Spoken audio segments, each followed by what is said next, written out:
The 2025 Megatins were just confirmed a couple of days ago. For some Yu-Gi-Oh players, they have some really exciting, well-deserved reprints, and for others, some upgrades for Yu-Gi-Oh cards that people love, myself included. Unfortunately though, I don't think that the 2025 Megatins fulfill the purpose of actually making cards accessible to Yu-Gi-Oh players. In today's video, we're going to be talking about the good, the bad, and the ugly with Konami's reprinting problem. Let's go ahead and jump on in. What's going on with y'all big dogs? And it is an amazing day for Yu-Gi-Oh! I hope that your day phenomenal. But if it isn't, don't let what happened at the beginning of your day ruin the rest of your day. I know y'all see the cut. I know y'all see it. It feels weird. To sidetrack a little bit, I actually cut my beard off on stream and it was pretty fun to do. So if you guys want to just sit back, talk Yu-Gi-Oh, and even talk about this particular matter, you can always catch us on stream Monday, Wednesday, Friday at 3:10 p.m. Pacific Standard Time. I'm not sure if I'm going to keep it. There's actually a couple of things. A lot of people didn't even notice that I cut my hair. It's crazy. They're like, nah, you've always had that. And then the people that did realize say it makes me look older or say I look just like a football coach. Look, man, in my 3-4 defense, we still have a Mike linebacker, a Sam, and a Will, but I had the Jack linebacker to do all the crazy work.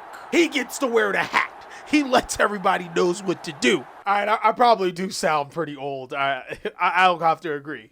But the 2025 Megatins, man, there's actually quite a few things to be excited about and some things to be worried about. So here is a full spoiler. Compliments of my man Dual Daddy. If you guys have not followed him on Twitter, make sure to give him a follow. He always gives us solid information like this. And while you're there, you can follow yours truly on Twitter too. We have some crazy takes. These are all the confirmed Starlight rares, and I'm excited about some really cool cards in here. I like the bestial monsters like Magnuma, Druisworm, and Baldrake, and I even like that SP Little Knight got another reprint, even though it's not the reprint that I wanted. We'll talk about that in a second. I still like that Bottomless Trap Hole and Chaos Sorcerer, and even the spell cards Monster Reborn and Soul Exchange got reprints. I think there's a little bit of excitement when it comes to these Starlight rares, especially considering that they're decently cheap if you pre-order them right now. I got my Ponixes for like $3 each. It was crazy. And saying that we have a confirmed 50 Starlight rares, it actually does present quite a bit of a problem if you're looking for a particular one. See, big dogs, I want you guys to put on your math helmet. One Megatin is going to have 3 Starlights in it. 3 out of 50 chance that you get the Starlight that you want, and there's 50 different Starlights. In order for this math to math, I think you need to buy 4 to 5 cases of Megatins, which is around $800 to $1,000 just to be able to get the cards that you need to guarantee you'll get a couple of copies of the cards you need. Granted, that doesn't take into consideration how much money you could possibly make by selling the cards that you don't need, and also all of the secret rares and the ultra rares you would get, but it does give you an estimation on the big reprint problem that we're having. You see, my first legitimate problem that I have with reprints with the Megatins is that when you're buying a tin, the odds are stacked way against you as opposed to some of the other situations. Most Yu-Gi-Oh players are only going to be looking for the Bestials, Infinite Impermanence, and SP Little Knight. Everything else is a good hit and miss. This means that you have a 5 out of 50 chance to get a card that everyone wants that you can use to get the card that you want. In fact, seeing that this gamble requires you to spend $20, it's better off that you just go buy the singles instead in this avenue. There are some people that are going to get incredibly lucky, but the math is 100% against you. You would be scamming yourself and scamming your hard-earned money thinking that you're going to get a playset of any Starlight rare by buying anything less than 5 cases, which with that kind of capital, you could have bought these cards over and over again already. But I'm curious to see what cards that you guys are really excited for when it comes to the Starlight rares. But if that was the only thing that this video was about, then we wouldn't even have an entire video. I could have just made a post about it. There's another huge rarity problem, and it starts off with the secret rares. Let me go ahead and show you what I'm talking about. Okay, so here, big dogs, you got 2 batches of secret rares. That means that there is 100 secret rares in this set. My boy House of Champions actually did the math for you. He said in the 2021 Megatins, I believe, there was a 1.5% chance of you getting the secret rare you wanted. In this one, he said it's a 0.36. On top of that, I have a huge beef with Konami in their reprinting system, and you can start to see it just by looking at these secret rares. The Black Gold Laughs was originally a secret rare. Same thing with Goblin Biker's Grand Entrance, Molchummy Parolia, Fiendsmith Engraver, Fiendsmith's Tract, Dominus Purge, Verugus, and then you go to the next page, you have cards like Molchummy Fuolos, Dominus Impulse, Deception of the Sinful Spoils, Primite Lordly Load. There's a couple of things to break down with these Megatins. And one of the biggest things that I pointed out is that cards being reprinted in the same rarity. This does two things. First, especially when it comes to the Megatins, it means that these cards are still incredibly hard to get. If you guys look back at some of the past Megatins that we had, sometimes the secret rares from the Megatins are more expensive than the original print. A perfect example of this is Imseti Glory of Horus. This card settled to be about a $20 to $25 Yu-Gi-Oh card when it was being played crazy, and then got a reprint inside of the 25th anniversary as another secret rare. This did make the price drop down,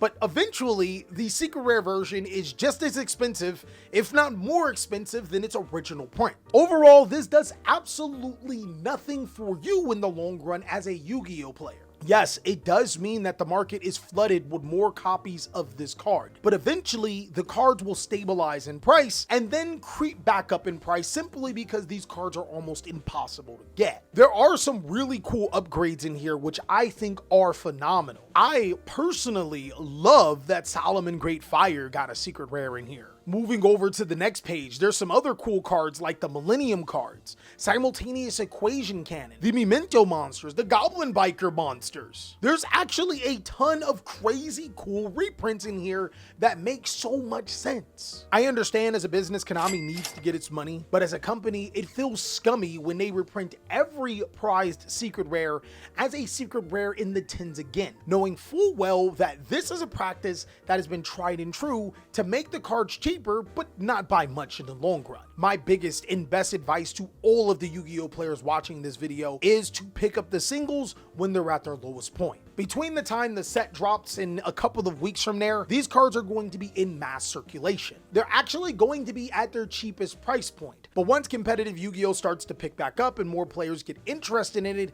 the prices of both versions are going to start to rise again. Just because there's more cards in circulation doesn't necessarily make the game cheap. In fact, that is actually a part of my next big problem with Konami and the way that they've been doing reprints. You see, one of the incentives for players to attend an OTS event is to get holo versions of cards that they need. As an avid player and collector, one thing that I can take pride of is that I have every single super rare and ultimate rare from every single OTS pack, Astro pack, you name it, since the beginning of time. Actually, I think the only thing that I'm missing out for is this current OTS set, and it's simply because I hate the practice that Konami has been doing. They deliberately take these cards that have been printed as an OTS super rare and then reprint them again every single year. It kind of defeats the purpose of ever even going to the OTS event. Why give a rarity upgrade to a Yu-Gi-Oh card only to turn around and reprint it inside of the 2025 Mega Pack? Now, I do understand there are Yu-Gi-Oh players that can't afford to go to an OTS event, but in my eyes, there has to be a different solution. A common ground where players can get rewarded for attending their events and supporting their local OTS, and something for the players that can't get to an OTS but still want to have nice cards for their deck.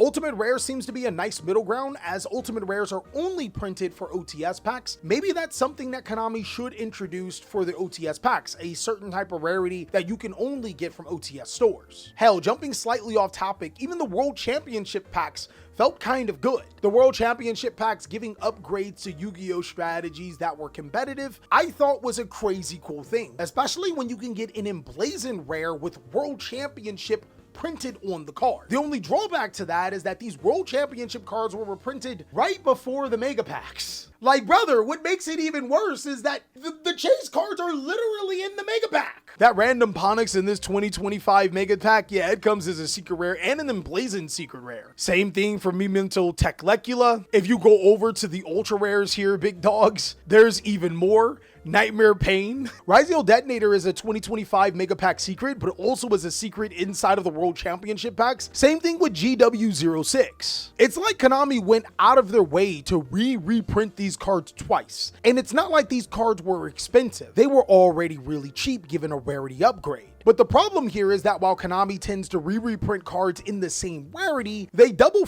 its Yu-Gi-Oh player base by making secret rares secret rare again, making them just as hard, and then making the low-end ultra rares ultra rare again, defeating the purpose of ever picking up the ultra rares in the first place. In my opinion, it's genuinely one of the most frustrating things, whether you're a Yu-Gi-Oh player that plays competitively and likes nice cards, or if you are a collector, which actually brings me to my last point. A couple of weeks back, I made a post talking about how Yu-Gi-Oh might not ever be a collector's card game again, and how I wasn't sure how to feel about that. There were a ton of Yu-Gi-Oh players that rejoiced about this. I think I understand the frustration. One, they don't like when Yu-Gi-Oh players hoard all of the good cards for themselves. I think that's perfectly fair. And two, they think that all players should have access to every single rarity. That's where we start to get a little dicey. Look, man, I understand I'm in the participation era of the world where everyone thinks that they should always have a trophy. While I do think that Yu-Gi-Oh is fairly expensive, and I also think that cards should be accessible to just about everyone, I also think the purpose of the rarity was to make things rare. A higher rarity of a card shows how much time and effort a person has put to getting a certain card. It also should have a collector's purpose. It should hold value, and it's really important that cards hold value as much as you might not like it. The reason why is because if you do spend money into something, you want to have money come back out of it. But if every single card that you have isn't worth anything, no matter the rarity, then you're really just wasting money. It's almost like the rarity system in Master Duel, where people can get access to every card in the game if they grind hard enough or just drop a little bit of money. But if you want those royal rares, the cards that are actually super shiny, you gonna have to either get real lucky or you gotta put something into it. In the TCG, this translates to your cards actually having value, actually having worth. Being able to use those cards to get more cards in your arsenal or get cash. It's a murky side of just about every single card game that is important for it to be an important card game. We don't hear about these problems too much when it comes to Magic the Gathering or Pokemon, and it's simply because they have a system in place where cards are cheap and then there are expensive versions. But that's my take on the matter and my thoughts about Yu-Gi-Oh in their bad reprinting system. I think that cards should be more accessible for Yu-Gi-Oh players in totality. But I also think that reprinting a secret rare from a set that players have invested a ton of money into as another secret rare a year later does good for no one. Regardless of our opinions on this card game, I just wanted to say I respect yours even though I may not agree with it, and I'm going to be pretty excited to see what you guys have to say. Maybe it even broadens my own horizons. Until then, big dogs, I hope you're having an amazing day, and be sure to check out these videos so I could catch you on the next one.